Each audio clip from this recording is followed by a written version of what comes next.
मां शारदा देवी जीवन परिचय भाग 1। प्रारंभिक जीवन और जन्म। मां शारदा देवी का जन्म 22 दिसंबर 1853 को बंगाल प्रांत के जयरामबती नामक गांव में एक गरीब ब्राह्मण परिवार में हुआ था। उनके पिता का नाम रामचंद्र मुखोपाध्याय और माता का नाम श्यामा सुंदरी देवी था। बचपन से ही वे एक सादगी और धार्मिक वातावरण में पली बढ़ी थीं, जहां उनसे कड़ी मेहनत, सत्यनिष्ठा और धार्मिकता सिखाई गई।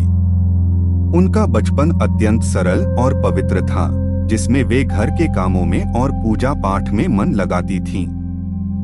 बाल विवाह और रामकृष्ण से मिलन। मां शारदा देवी का विवाह 5 वर्ष की आयु में स्वामी रामकृष्ण परमहंस से हुआ, जिनकी उम्र उस समय लगभग 23 वर्ष थी। यह विवाह एक आध्यात्मिक बंधन था, जिसका उद्देश्य सांसारिक जीवन में उन्हें बांधना नहीं, बल्कि रामकृष्ण के साधना पथ के साथ जोड़ना था। युवावस्था में वे अपने पति से भौतिक रूप से दूर रहीं, क्योंकि रामकृष्ण परमहंस गहन साधना में व्यस्त थे, लेकिन उनका मन और आत्मा रामकृष्ण के प्रति पूर्णतः समर्पित था। दक्षिणेश्वर की साधना और पहली मुलाकात। जब मां शारदा लगभग 18 वर्ष की हुई, तो वे दक्षिणेश्वर आईं, जहां रामकृष्ण परमहंस गहन साधना कर रहे थे। रामकृष्ण परमहंस गहन साधना में लीन रहते और मां शारदा उनके प्रति पूर्ण समर्पित थीं। उन्होंने रामकृष्ण के मिशन को आगे बढ़ाया और उनके निधन के बाद भी भक्तों की सेवा और मार्गदर्शन किया। मां शारदा देवी ने अपनी पूरी जिंदगी आध्यात्मिक पथ पर बिताई और सभी के लिए ममता और करुणा का स्रोत बनी। उनका जीवन लोगों के लिए आदर्श था, क्योंकि उन्होंने आत्मत्याग, सेवा और भक्ति की अपार मिसाल दी। उन्होंने दिखाया कि कैसे सांसारिक कर्तव्यों के साथ आध्यात्मिक जीवन को संतुलित किया जा सकता है। मां शारदा का जीवन आज भी लाखों भक्तों के लिए प्रेरणा स्रोत है।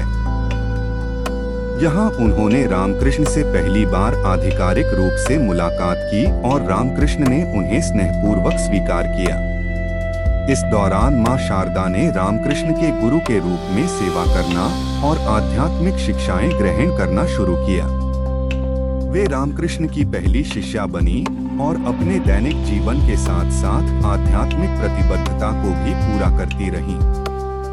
सेवा और आध्यात्मिक प्रतिबद्धता। मां शारदा देवी ने अपने घर की देखभाल के साथ साथ रामकृष्ण और अन्य भक्तों की सेवा का बीड़ा उठाया। उनके जीवन में भक्ति और त्याग की भावना दिखाई देने लगी। वे हमेशा प्रेम, सहृदयता और ममता के साथ सभी के लिए एक मां की तरह रही।